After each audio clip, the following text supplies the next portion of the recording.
Sultan Taha Saifuddin, pahlawan dari Jambi. Sultan Taha Saifuddin adalah seorang sultan terakhir dari Kesultanan Jambi. Dilahirkan di Keraton Tanah Pilih, Jambi pada pertengahan tahun 1816.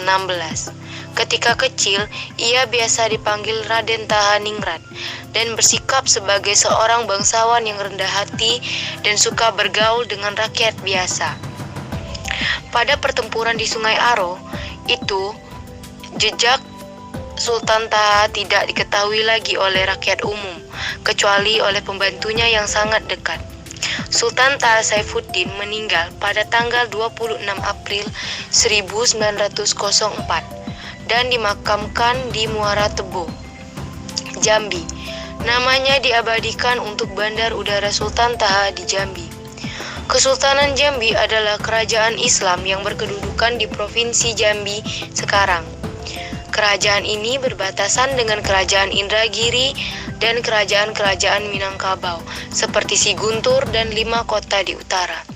Di selatan, kerajaan ini berbatasan dengan Kesultanan Palembang atau kemudian Keresidenan Palembang. Jambi juga mengendalikan Lembah Kerinci. Meskipun pada akhir masa kekuasaannya, kekuasaan nominal ini tidak lagi diperdulikan. Ibu kota Kesultanan Jambi terletak di kota Jambi, yang terletak di pinggir Sungai Batanghari. Kesultanan Jambi dipimpin oleh raja yang bergelar Sultan. Raja ini dipilih dari perwakilan 4 keluarga bangsawan atau suku, yaitu suku Kraton, Kedipan, Perban, dan Raja 40. Selain memilih raja keempat suku tersebut, juga memilih pangeran ratu yang mengendalikan jalan pemerintahan sehari-hari. Dalam menjalankan pemerintahan, pangeran ratu dibantu oleh para menteri dan dewan penasehat yang anggotanya berasal dari keluarga bangsawan. Sultan berfungsi sebagai pemersatu dan mewakili negara bagi dunia luar. Perjuangan Sultan Taha Saifuddin dalam menentang kolonial Belanda.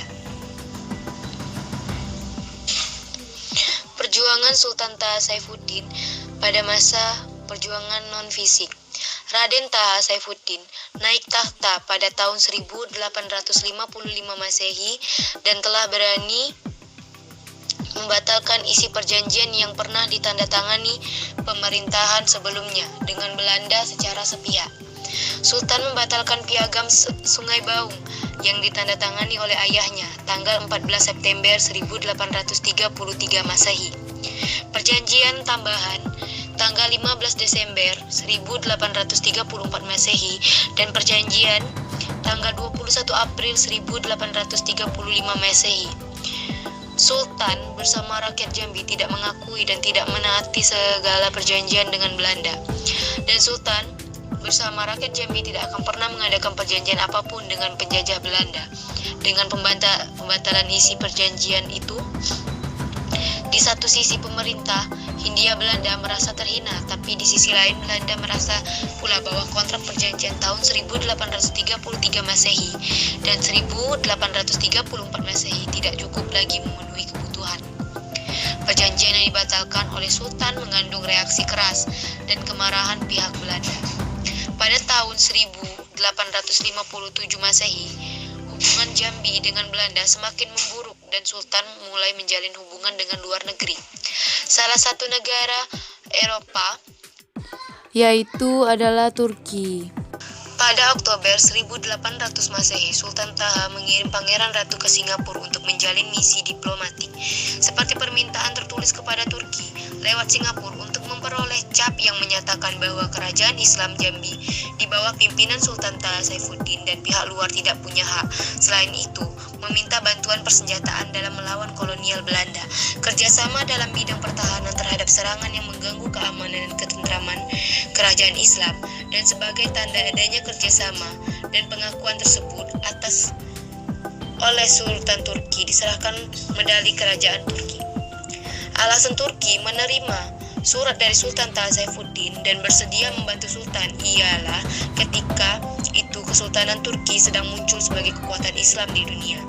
Pada pertengahan abad ke-19 Masehi, pengaruh Islam semakin kuat berkat sarana perhubungan yang lebih baik dan meningkatnya orang yang pergi haji.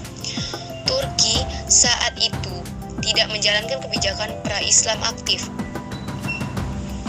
tetapi Turki lebih membutuhkan terjalinnya hubungan baik diplomatik dengan negara manapun.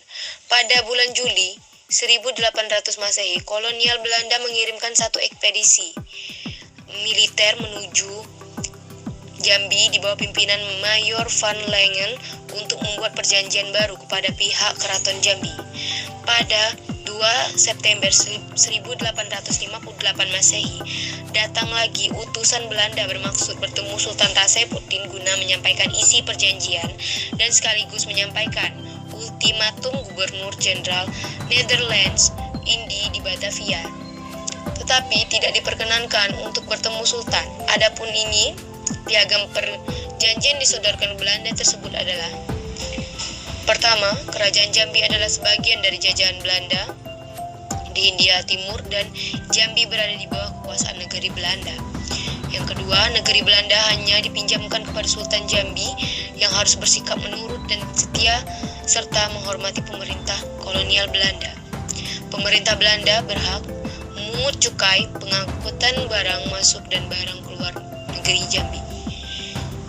Dan di atas semua perjanjian itu, Sultan Tahan berhasil menyusun pemerintahan baru yang berpusat di Muara Tembesi.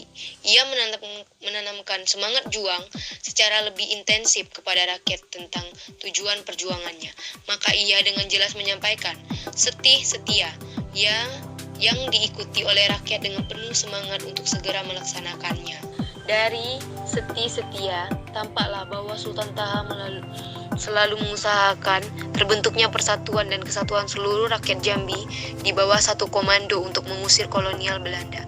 Sultan Taha Saifuddin menyadari bahwa untuk menghadapi kolonial Belanda yang mempunyai perlengkapan perang modern itu diperlukan segala taktik dan strategi. Kolonial Belanda yang mengakui posisi Sultan Taha Saifuddin yang kuat itu mulai menjalankan politik adu domba sesama rakyat Jambi. Mereka mencari keluarga Sultan Taha Saifuddin yang bersedia diangkat menjadi Sultan Jambi dengan syarat bersedia untuk tunduk dan menaati perjanjian yang dibuat dengan Belanda.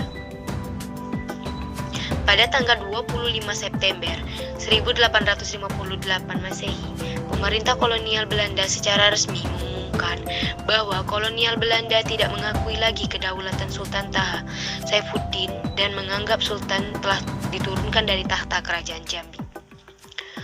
Keraton Jambi di kampung Gedang Tanah Pilih dikuasai oleh Belanda. Kolonial Belanda menganggap posisi Sultan masih sangat penting, maka dari itu Belanda mengangkat Sultan baru yang memerintah di Jambi. Masyarakat Jambi menyebut Sultan bentukan Belanda itu sebagai Sultan Bayang. Keberadaan Sultan Bayang berfungsi melemahkan kedudukan Sultan Taha Saifuddin sebagai Sultan Jambi. Sebagai media penerapan taktik belah bambu atau pecah belah, dan sebagai tempat menyodorkan perjanjian baru kepada pihak Jambi, ada tiga orang Sultan Bayang yang diangkat oleh kolonial Belanda. Masa perjuangan fisik pada Sultan Taha Saifuddin Jambi.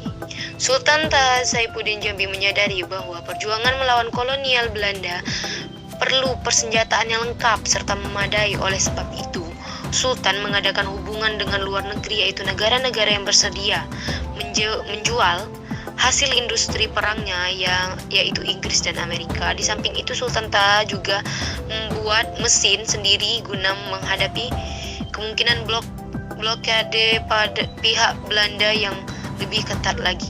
Setelah memiliki persenjataan tersebut, Sultan Taha Saifuddin membentuk pasukan Sabilillah.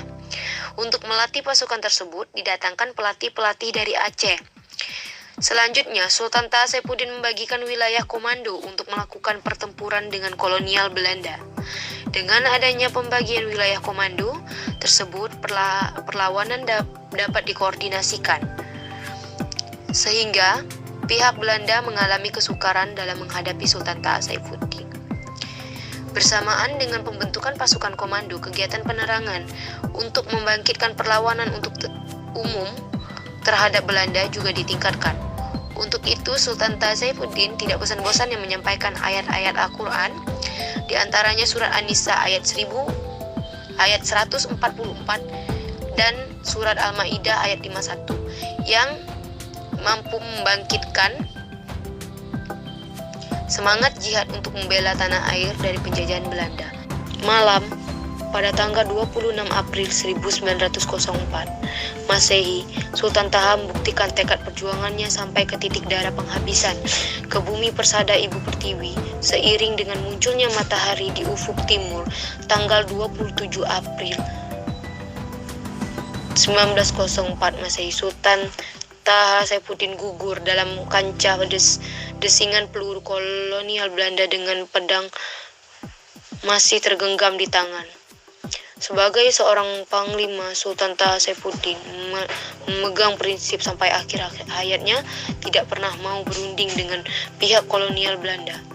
Sultan Taha Saifuddin cukup menyadari bahwa perundingan dengan pihak kolonial Belanda pada intinya adalah pengekangan dan intervensi terhadap kedaulatan Kesultanan Jambi.